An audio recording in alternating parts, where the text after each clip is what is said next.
जय हिंद दोस्तों, स्वागत है आप सभी का हिंदी की श्रृंखला में। हिंदी की श्रृंखला के अंतर्गत रिसेंट में जिस टॉपिक का हमने अध्ययन किया हुआ है वो है संज्ञा। जी हाँ, संज्ञा को हमने विधिवत तौर पर A to Z उसके कॉन्सेप्ट और उसके ट्रिक दोनों के माध्यम से उसका अध्ययन किया हुआ है। और अब हम इस वीडियो में संज्ञा से रिलेटेड जो भी हमारे प्रश्न हो सकते हैं, जो भी क्वेश्चन हो सकते हैं, हम उन्हें सॉल्व करने जा रहे हैं, हम उनका डिस्कशन करने जा रहे हैं वास्तव में। तो यदि आपने उस वीडियो को नहीं देखा हुआ है तो आप वहां तक पहुंचें। वीडियो के डिस्क्रिप्शन में लिंक दी हुई है जिसकी सहायता से आप उस वीडियो तक पहुंच सकते हैं और आप प्रॉपर तरीके से संज्ञा को समझ सकते हैं।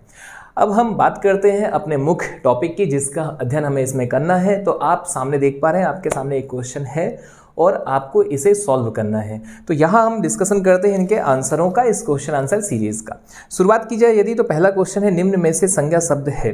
ठीक है, अब हमें इसमें बताना है कि इन चार विकल्पों में संज्ञा शब्द क्या है। ऑप्शन है ए आप, बी चलना, सी आकाश और डी लंबा। अगर हम बात करते हैं यहाँ पर दोस्तों तो इसका करेक्ट आंसर है सी यानी कि आकाश। और आकाश जो संज्ञा है, यदि हम इसकी बात करें तो ये यहाँ पर व्यक्तिवाचक संज्ञा है।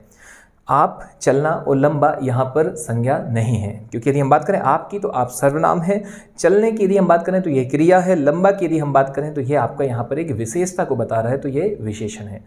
तो इस तरीके से यदि आप अध्ययन करेंगे किसी भी क्वेश्चन का, उसके जो भी ऑप्शन है, यदि आप उनमें इस हिसाब से कमांड आपको हो चुकी है या आप उसमें पकड़ पा रहे हैं कि भाई दिया हुआ जो विकल्प है ये संज्ञा तो नहीं है, ये सर्वनाम है, या ये क्रिया है, या ये विशेषण है, या अव्यय है, ये क्या है क्या नहीं है, तो यह तो अगर आपको इतनी अच्छे तरीके से कमांड हो चुकी है तो डेफिनेटली आपके क्वेश्चन यहाँ पर गलत नहीं होने वाले हैं।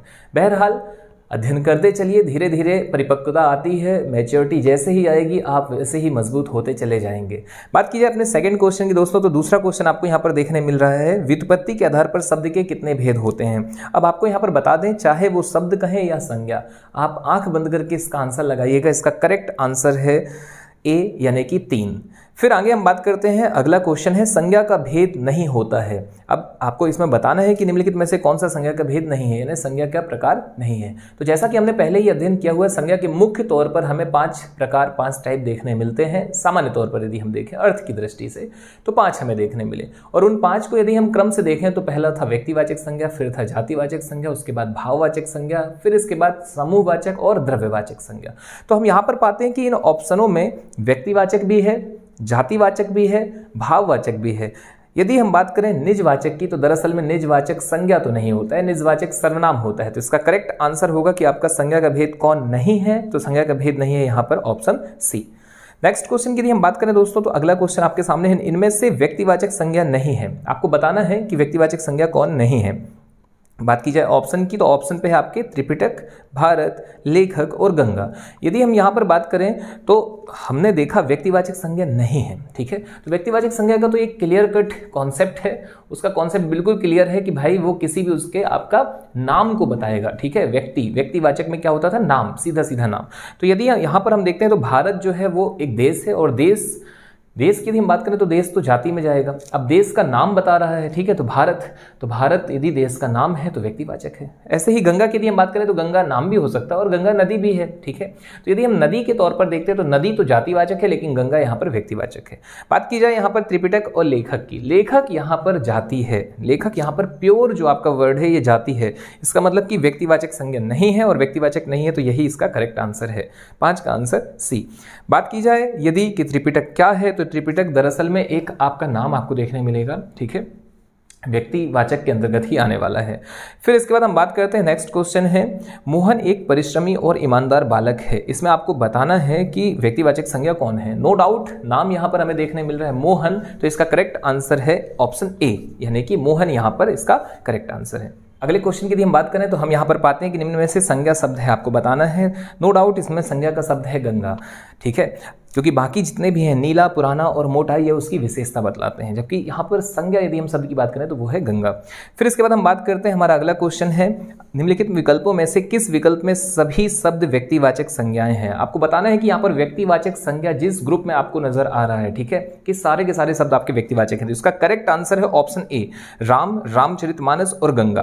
तो ये तीनों ही आपके यहाँ पर व्यक्तिवाचक संज्ञा हैं। राम, गंगा व्यक्तिवाचक है ही, और रामचरितमानस की यदि हम बात करें दोस्तों तो यहाँ पर एक प्रमुख ग्रंथ है। ठीक है, तो आपकी जितनी पुस्तकें थी, जो भी थे, ये सारे जाति में आ रहे थे, और जबकि यदि इनके नाम आते हैं तो वो आपका व्यक्तिवाचक। तो यहाँ आपका ऑप्शन ए करेक्ट है। बात की जाए बी की कि बी क्यों नहीं है, तो बी में आप देखेंगे मिठास है, ठीक है, मिठास आपका व्यक्तिवाचक नहीं है, ठीक, भाव में आ जाता है। बुढ़ापा ऑप्शन सी में, ये भी आपका भाव है, ठीक है। डी की यदि हम बात करते हैं तो ममता आपका भाववाचक संज्ञा है, तो यहाँ करेक्ट आंसर है ऑप्शन ए, ठीक है। फिर इसके बाद हम बात करते हैं नेक्स्ट क्वेश्चन, निम्नलिखित में से कौन सा शब्द व्यक्तिवाचक संज्ञा नहीं है। बात की जाए यदि इस क्वेश्चन की, तो आप यहाँ पर देखेंगे ये छत्तीसगढ़ पीएससी के सी सेट में पूछा गया है, और वास्तव में यदि हम इसकी बात करें तो इसका करेक्ट आंसर है ऑप्शन सी, डोंगर। डोंगर दरअसल में छत्तीसगढ़ में छोटे पहाड़ों को कहा जाता है। अब यदि बात की जाए कि छोटे पहाड़ों को डोंगर कहा जा रहा है, डोंगर नाम से संबोधित किया जा रहा है, ठीक है, दरअसल में तो वो डोंगर जो है वो पहाड़ को रिप्रेजेंट करता है, और कैसे पहाड़ों को, छोटे पहाड़ों को। अब ये यदि किसी एक पूरी कौम को रिप्रेजेंट कर रहा है तो निश्चित तौर पर ये यहाँ पर जातिवाचक संज्ञा है, ना कि यहाँ पर ये व्यक्तिवाचक संज्ञा है। तो यहाँ क्वेश्चन था व्यक्तिवाचक संज्ञा नहीं है, तो डोंगर नहीं है, जबकि जितने भी शेष हैं ये आपके व्यक्तिवाचक के अंतर्गत आते हैं। आगे यदि हम बात करें, नेक्स्ट क्वेश्चन है आपका घर किस शहर में है, ठीक है, या जिस शहर में है उस शहर का नाम संज्ञा का कौन सा भेद सूचित करता है। नो डाउट जब भी बात नाम की आएगी तो इसका करेक्ट आंसर होगा आपका व्यक्तिवाचक संज्ञा, यानी कि ऑप्शन ए। नेक्स्ट क्वेश्चन है घर, पहाड़ और नदी किस संज्ञा के भेद हैं। अभी हमने थोड़ी देर पहले ही देखा कि जब वो पूरी कौम को बतलाएगा तो वहां पर करेक्ट आंसर होगा आपका जातिवाचक संज्ञा, यानी कि इसका करेक्ट आंसर है ऑप्शन बी। नेक्स्ट क्वेश्चन है समुद्रगुप्त भारत का नेपोलियन था। यहां पर आपको बताना है कि नेपोलियन किस प्रकार की संज्ञा का उदाहरण है। व्यक्तिवाचक, जातिवाचक, भाववाचक और समूहवाचक। आपको यहाँ पर बता दें कि देखिए समुद्रगुप्त भारत का नेपोलियन था, ये तो पर्टिकुलर बात हुई समुद्रगुप्त की। अब लेकिन यदि हम बात करते हैं कि यहाँ नेपोलियन किस प्रकार की संज्ञा का उदाहरण है, ठीक है, तो नेपोलियन की यदि हम बात करते हैं तो नेपोलियन दरअसल में कहाँ से थे इनका संबंध, तो इनका संबंध हमें देखने मिलता है फ्रांस से, ठीक है। फ्रांस की क्रांति का प्रमुख योद्धा था नेपोलियन, वहां का सेनापति था नेपोलियन। तो अब इसे एक उपमा दी गई है, तो यहां पर अब नेपोलियन दरअसल में आपका व्यक्ति ना होकर के एक जाति के रूप में सामने आ रहा है, तो इसका करेक्ट आंसर होगा आपका जातिवाचक संज्ञा। ठीक, ऐसे ही यदि हम बात करें तो भारत में जयचंदों की कमी नहीं है, अगर ऐसा कोई आता है आपके सामने प्रश्न, तो यहां पर अब जयचंद जो है वो व्यक्ति ना होकर के एक आपका जाति के रूप में सामने आ रहा है, तो इसका आंसर होगा जातिवाचक संज्ञा। नेक्स्ट क्वेश्चन की यदि हम बात करते हैं तो लहर किस प्रकार की संज्ञा है, तो लहर आपका यहां पर करेक्ट आंसर होगा ऑप्शन बी, जातिवाचक संज्ञा। नेक्स्ट क्वेश्चन है राज्यपाल में कौन सी संज्ञा है, तो राज्यपाल की भी यदि हम बात करें तो ये भी आपका ऑप्शन बी में जाएगा, यानी कि जातिवाचक, क्योंकि राज्यपाल में यदि इस हिसाब से बात की जाए कि भाई कहाँ के राज्यपाल, मध्य प्रदेश के राज्यपाल, छत्तीसगढ़ के राज्यपाल, तो फिर अपन उस हिसाब से उसको मैनेज करते हैं, डील करते हैं। लेकिन जब बात आई सिर्फ राज्यपाल की, तो राज्यपाल तो आपके एक कौम को, एक जाति को लेकर चलेगा, ठीक है, आपके एक पेशे को लेकर के चल रहा है ना। और अगर हम ऐसे बात करें यहाँ पर कि भाई आपका कोई पद हो या कुछ ऐसे जितनी भी चीज़ें होती हैं ये सब जाति में आ जाती हैं। ठीक वैसे ही जैसे घर, पर्वत, मनुष्य, लड़का, नदी, पहाड़ इत्यादि। नेक्स्ट क्वेश्चन है गांधी को राष्ट्रपिता कहा गया है, वाक्य में संज्ञा किससे किस रूप में परिवर्तित हो रही है। मैं क्वेश्चन फिर से रिपीट करूंगा, गांधी को राष्ट्रपिता कहा गया है, वाक्य में संज्ञा किससे किस रूप में परिवर्तित हो रही है। यदि हम इसकी बात करें तो यहाँ करेक्ट आंसर है जातिवाचक से व्यक्तिवाचक की ओर। गांधी को राष्ट्रपिता कहा गया है, इसका करेक्ट आंसर है जातिवाचक से व्यक्तिवाचक की ओर। आपको यहाँ पर बता दें कि इसका क्या कारण है कि जाति से व्यक्ति की ओर, क्योंकि यहाँ यदि आप देखेंगे तो गांधी जो है, ठीक है, एक जाति को रिप्रेजेंट करते हुए भी एक पर्टिकुलर किसी एक व्यक्ति के लिए बात की जा रही है, ठीक है, और किन के लिए की जा रही है हम सभी जानते हैं, बचपन से हम सुनते और पढ़ते चले आ रहे हैं M.K. गांधी जी के बारे में, मोहनदास करमचंद गांधी जिन्हें हमारे यहाँ पर राष्ट्रपिता भी कहा जा रहा है, ठीक है। तो ये अब आप देखेंगे कि जाति से व्यक्ति की ओर इशारा है, क्योंकि राष्ट्रपिता किसी एक पर्सनल मतलब एक ही पर्सन के लिए कहा जा रहा है, ठीक है। फिर आगे हम बात करते हैं, नेक्स्ट क्वेश्चन है गाय कौन सी संज्ञा है, तो गाय का आंसर जाएगा जातिवाचक, ठीक है। सभी प्रकार के पशु पक्षियों की यदि हम बात करें, ठीक है, तो वो गाय हो गई या मोर हो या घोड़ा हो, तोता हो, ये सभी आपके जातिवाचक के अंतर्गत आते हैं। इनके अलावा सभी प्रकार के संबंधी, सभी प्रकार के व्यवसाय, पद, कार्य, प्राकृतिक तत्व, ये सब हमने पढ़ा हुआ है अपने संज्ञा टॉपिक की वीडियो में, जिसकी लिंक डिस्क्रिप्शन में है, आप जाकर उसे प्रॉपर तरीके से देख सकते हैं। आगे हम बात करते हैं, नेक्स्ट क्वेश्चन जो हमारा यहाँ पर है वो है प्रतिवर्ष नदी में बाढ़ आ जाती है, प्रतिवर्ष नदी में बाढ़ आ जाती है, वाक्य में किस प्रकार की संज्ञा है। तो जैसे ही हमने देखा कि नदी हमें देखने मिलती है तो यहाँ आपका आंसर हो जाएगा जातिवाचक, यानी कि ऑप्शन बी इसका करेक्ट आंसर, और ये MPSI एग्जाम 2016 में पूछा जा चुका है। नेक्स्ट क्वेश्चन आपके सामने है, इनमें से भाववाचक संज्ञा है। बात की जाए भाववाचक संज्ञा की, तो जब किसी संज्ञा शब्द से या किसी शब्द से हमें किसी दशा, गुण, और यदि हम कहें किसी एक भाव का बोध होता है तो वहाँ पर भाववाचक संज्ञा होती है। और हम यहाँ पर पाते हैं कि अमीरी आपका एक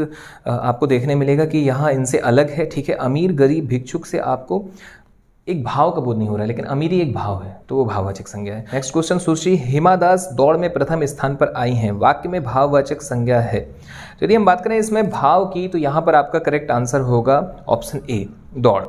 फिर हम बात करते हैं कि आखिर इसका आंसर दौड़ कैसे है, तो वास्तव में यह क्रिया से बनी हुई भाववाचक संज्ञा है। हमने देखा था भाववाचक संज्ञा कितने प्रकार से बन सकती हैं, तो वो 5 प्रकार से बन सकती थी, जिसमें हमने इसका अध्ययन प्रॉपर तरीके से किया हुआ है, ठीक है। अगर हम बात करते हैं यहाँ पर कि भाई ये किस प्रकार से बनी है, तो ये क्रिया से बनी है, जो दौड़ना क्रिया से बनी है, ठीक है।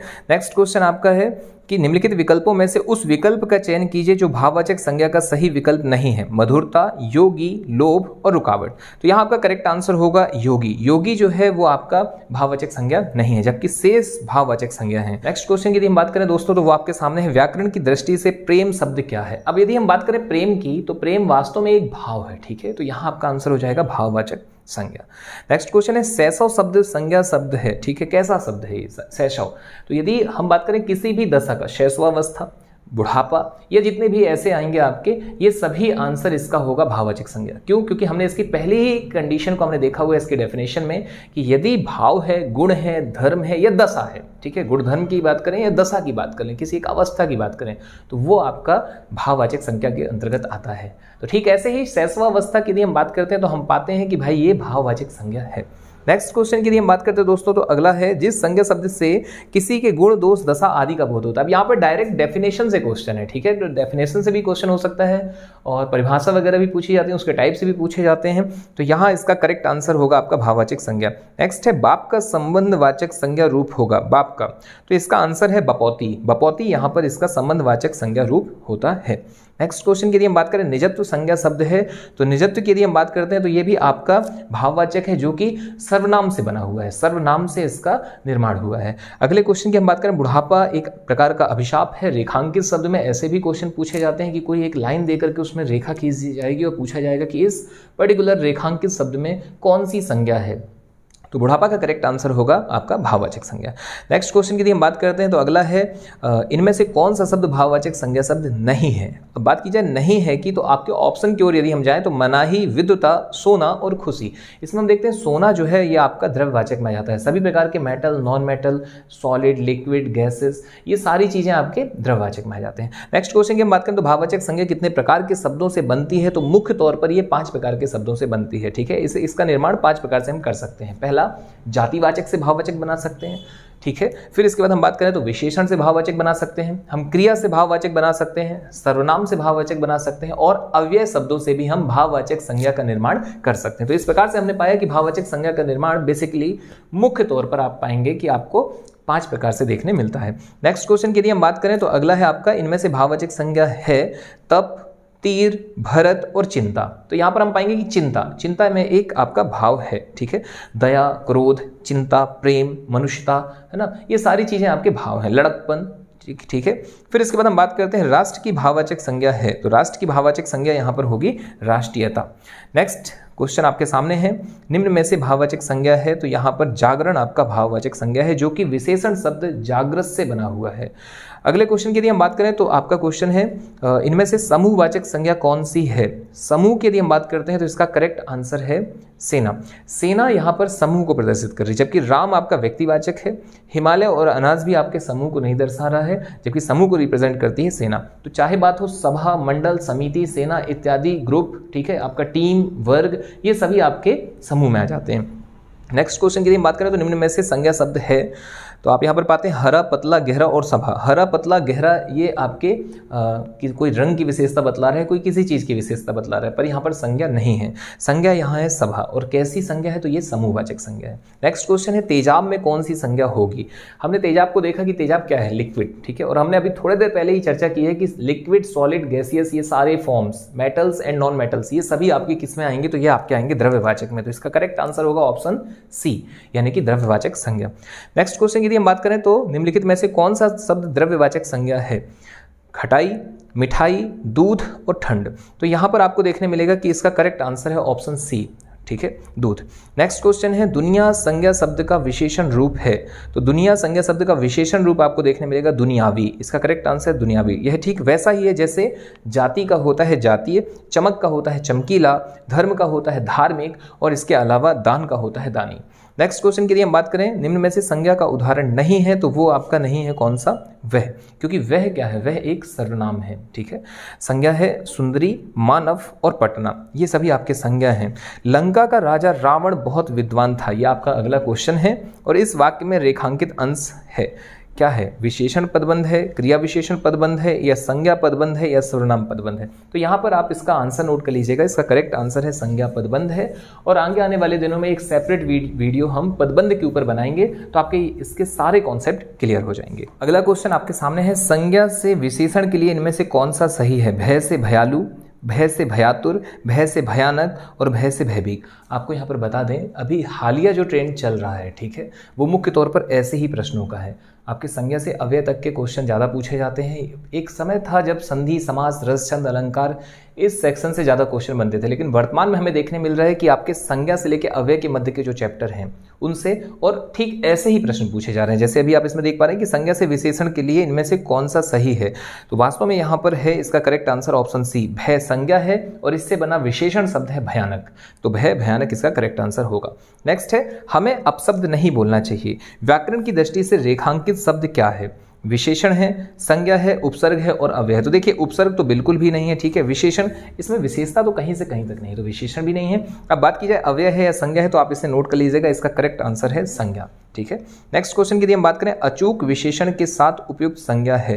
इसका करेक्ट आंसर है निशाना। अचूक विशेषण के साथ जिस संज्ञा का यूज किया जाता है इन चार विकल्पों में यदि हम बात करें तो वो है आपका निशाना।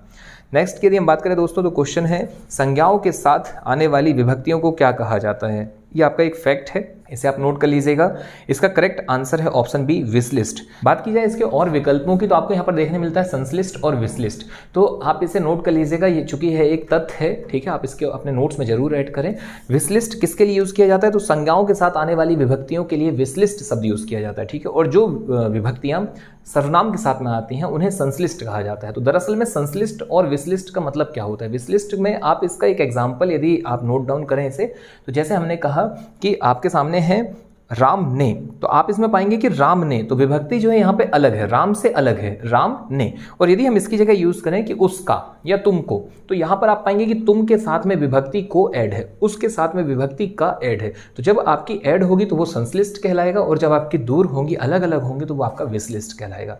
उम्मीद है आपको समझ में आ रहा होगा। विसलिष्ट और संश्लिष्ट दो ही होंगे। संश्लिष्ट यानी कि कौन? जब वो साथ में होगा, ठीक है, और ऐसी स्थिति कब होगी? आपकी विभक्ति साथ में कब होगी? जब आप सर्वनाम पे विभक्ति यूज कर रहे होंगे, ठीक है। और यदि आप संज्ञा के साथ विभक्ति का यूज करेंगे तो वो आपका क्या होगा? तो ऑप्शन आपके सामने है कि संज्ञाओं के साथ आने वाली विभक्तियां क्या कहलाती हैं या क्या कहा जाता है उन्हें, तो वो कहा जाता है विसलिष्ट।